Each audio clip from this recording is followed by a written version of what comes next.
Hello friends, super magic રસોઈમાં મિત્રો હું આપનું સ્વાગત કરું છું। આજે આપણે શેરડી વગર મિત્રો શેરડીનો રસ બનાવવા જઈ રહ્યા છીએ। જે તમે ઓફ સીઝન શેરડીમાં પણ તમે આ રસનો એન્જોય કરી શકશો। એવો એકદમ ટેસ્ટી શેરડી ખ્યાલ જ નહીં આવે તમને કે આ શેરડીનો રસ નથી।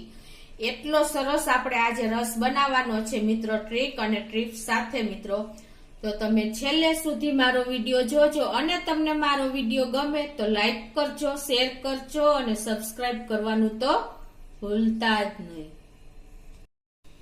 તો મિત્રો આપણે શેરડી તો છે નહીં, તો હવે આપણે ઇન્ગ્રેડિયન્ટ લઈને જ આપણે શેરડીનો રસ બનાવવાનો છે। તો એમાં શું ઇન્ગ્રેડિયન્ટ લીધા ને એ પણ હું તમને બતાવી દઉં।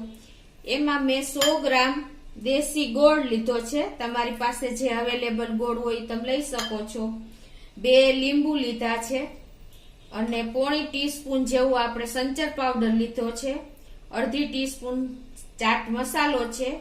15 થી 20 આપણે ફુદીનાના પાન છે અને નાનો એવો ટુકડો આદુનો છે 1 ઇંચ જેવો। અને આપણે બરફના ટુકડા 1.5 થી 2 કપ લેશું અને અડધો કપ જેવું આપણે પાણી જોશે। તો મિત્રો આટલા ઇન્ગ્રેડિયન્ટ આપણે શેરડીનો રસ બનાવવા માટે જોશે। તો આપણે બનાવવાનું ચાલુ કરીએ। પહેલા આપણે શું કરશું, આ ગોળને આપણે જે 100 ગ્રામ ગોળ લીધો છે ને, આ દેશી ગોળ છે મારે, તો એમાં આપણે થોડુંક એવું પાણી નાખીને આપણે એને મેલ્ટ કરી લેશું, આ રીતે ઓગાળી લેશું।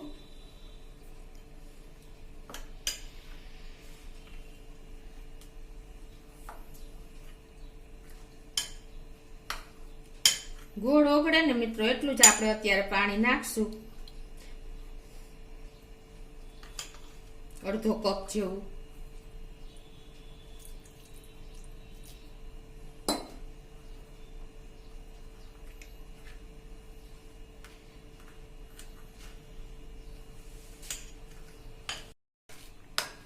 તો જો આપણો ગોળ પણ મેલ્ટ કરી લીધો છે આપણે અડધો કપ પાણીમાં।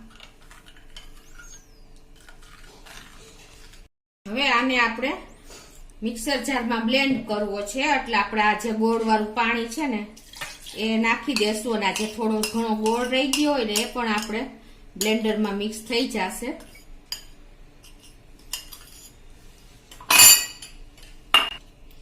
એમાં આપણે 1 ઇંચ આદુનો ટુકડો નાનો એવો છે એ આપણે આમાં ગ્રેટ કરી લેશું અને તમે પીસ પણ કરી શકો છો, પણ હું અત્યારે ગ્રેટ કરીને લઉં છું એટલે સરસ મિક્સ થઈ જાય। મિત્રો આ આદુને હિસાબે જ આપણો શેરડીનો રસ ઓરિજિનલ લાગે છે, એટલે તમે ખાસ આ નોટ કરજો। આદુ અને ફુદીનો એ બંનેને હિસાબે એકદમ આપણો ફ્રેશ શેરડીનો રસ હોય ને એવો ટેસ્ટ આવશે।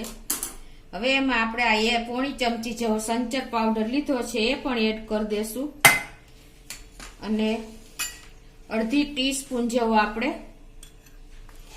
ચાટ મસાલો લીધો છે એ પણ એડ કરી દેશું। અને આપણે આ 2 લીંબુ જે લીધા છે એને પણ જ્યુસ કાઢીને એમાં એડ કરી દેશું આ રીતે।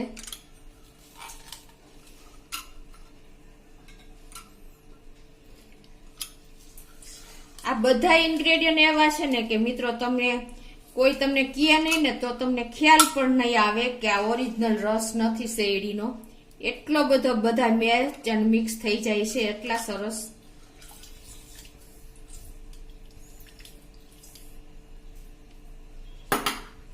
હવે એમાં આપણે 15 થી 20 ફુદીનાના ફ્રેશ પાન લીધા છે એ નાખી દેશું અને આને આપણે હવે બ્લેન્ડ કરશું। એમાં આપણે આઈસના ટુકડા ક્યુબ જે છે એ 1.5 થી 2 કપ જેવા છે એ એડ કરી દેશું। જો તમારી પાસે આઈસના ક્યુબ ન હોય તો તમે ઠંડુ પાણી પણ એડ કરી શકો છો અને હવે આને આપણે બ્લેન્ડ કરી લેશું।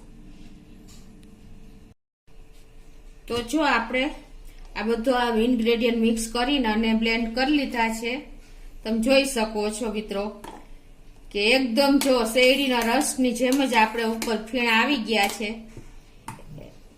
અને કલર પણ એવો જ આવ્યો છે। તો હવે એને આપણે સર્વ કરશું। એના માટે આપણે 2 ગ્લાસ લીધા છે, એમાં આપણે બે ક્યુબ નાખી દેશું આ રીતે.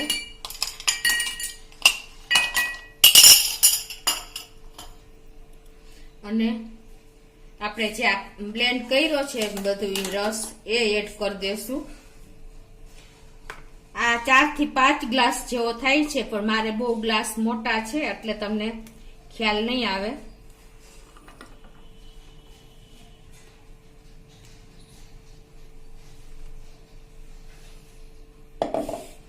અને હવે એની ઉપર આપણે ફુદીનાના ફ્રેશ પાન ડેકોરેટ કરી દેશું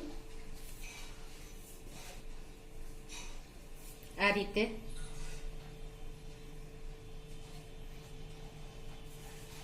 તો મિત્રો, આપણો શેરડીનો રસ તમે જોઈ શકો છો કે એકદમ ફ્રેશ અને બધા ઇન્ગ્રેડિયન્ટ એવા મેચ કર્યા છે ને કે મિત્રો તમે ટેસ્ટ કરશો ને તો તમને ખ્યાલ નહીં આવે. ને આ રસ આપણને ઉનાળામાં એટલી ઠંડક આપે છે ને મિત્રો કે તમે દરરોજ 1 થી 2 ગ્લાસ તો તમારે શેરડીનો રસ પીવો જ જોઈએ.